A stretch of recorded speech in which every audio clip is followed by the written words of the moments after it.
I wish I could give you an answer which said, look, I had this, uh, I had this vision. It wasn't that. It just was, see, I had never been part of the services industry, right? And very early on in mid 90s, which is, I was already part of AT&T because AT&T owned Unix at that time, right? And AT&T was a, you know, very tech-oriented company, owned Bell Labs at that time. So I had started my journey as being a technologist, right? So I was comfortable in that environment.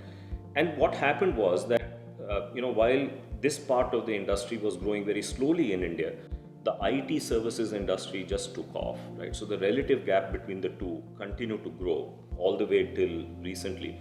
And it's only now, things, as you pointed out, are starting to change. So I was never, I had envy for what was happening on the IT services side, but I was really never part of the industry. So my real focus was all along to be part of the product industry, either here in India or the startup that I did. But by that time I was living in the US, and so the startup happened in the US.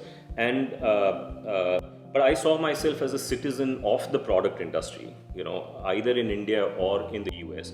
And so for me, it was never an issue of what's happening in the IT services industry. Really, the issue was, I'm a citizen of the product industry. What can I do to make it more successful? And so it's not been in that sense competitive. But you are absolutely right. I think things have changed dramatically in the last 10 years. And especially in the last 3-4 years, the change has accelerated. And I think we are finally, as India, beginning to get to a virtuous cycle. And once that kicks in, I think the changes will be exponential over the next 15-20 years. So I think I'm very, very optimistic. I'm not even cautiously optimistic. I'm actually very optimistic about what will happen in the future out of India. But that democratization, that India is a beneficiary of, is happening rest of the world, right? So look, we use Skype. Skype was born in Estonia, for all places, right? And when I learned this, I couldn't even place my finger on where Estonia was in the map, right? And if you like, I can tell you why that was very shocking to me. I had grown up in this telecom kind of a world, AT&T and then subsequently Lucent. And I left that world only in 2004, right? So if in 2004 you came to me and you said, Sharad, AT&T is the largest carrier of paid voice minutes in the world today, 2004.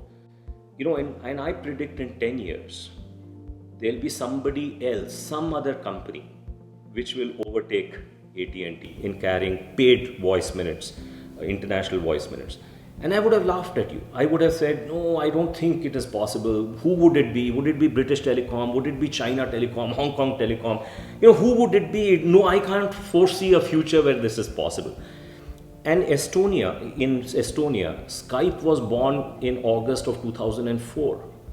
And in 2009, 5 years later, it had become the largest carrier of paid voice minutes, international voice minutes in the world. So this is the power of technology, right? That you have these exponential changes that take place. And if you are on the inside of something, it's harder for you to recognize them, than if you are looking at it from an outside in perspective rather than an inside out perspective.